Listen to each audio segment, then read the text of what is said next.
சுவாமி என்ன சப்தரிஷிகளை சரி பகவானை கோரி தோசனம் செய்ய வேண்டும். அது மட்டும் கிடையாது. சப்தரிஷிகள் இதுவரையிலே இந்த தேவலோகத்திற்கு இவ்வளவு கோபப்பட்டு வந்தது கிடையாது.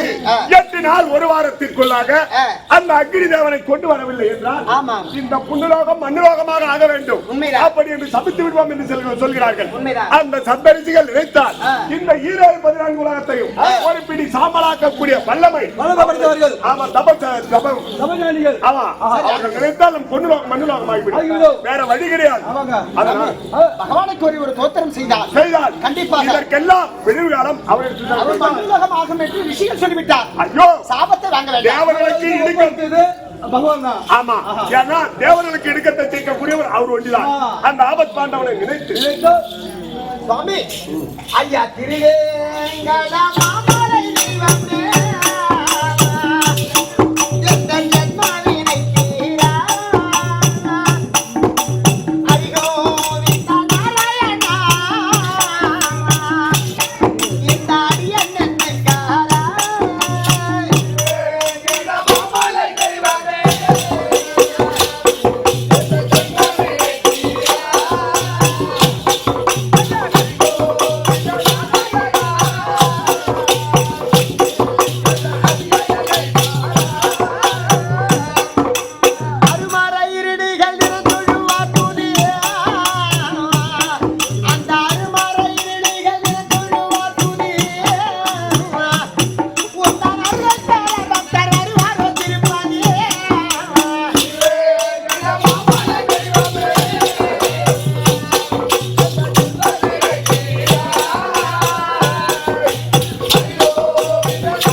சப்த ரிஷிகளுடைய சாபத்தை பெற்றால் இந்த தேவலோகமாகப்பட்டது மண்ணுலோகமாக ஆகிவிடும் என்று சாபத்தை கொடுத்து விட்டுவோம் அப்படி என்று ஆனால் தேவருக்கெல்லாம் அதிபதியாக இருந்து இந்த தேவருடைய இடுக்கத்தை தீர்த்தாக வேண்டும்.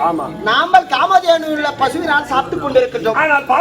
ஆனால் தேவர் ரிஷிகள் சொல்வது அத்தனை உண்மைதான். பாமர மக்களுக்கு எப்படி உயிர் பிழைப்பது யாகத்தை எப்படி வளர்த்துவது?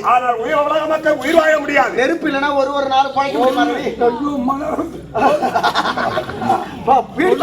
ஒண்ணு பண்ண முடியாது. அப்படி இருந்தாலும் இந்த உலகத்தில் எதுவுமே நடக்காது. ஆமா. அதனால எம்பெருமானே, கோபால கண்ணா, நாராயணா, தேவசபை கூட்டியாக வேண்டும். ஆனா நிருபத்தை எழுதி அவருக்கு தான் எழுதணும். ரைட். அப்படியா? இதோ தேவக்கெல்லாம் இணைக்க வரும்போது எம்பெருமான் கோபால கண்ணனை நினைத்திருக்கிறோம். அன்னவர் அருளால் ஏதாவது ஒரு வழி இப்படி நான் நேரா தேவலோகம் சென்று வைகுந்தவாசலை பார்த்து வைகுந்தம் செல்ல வேண்டும். ஆமா, வைகுந்தம் செல்லலாம்.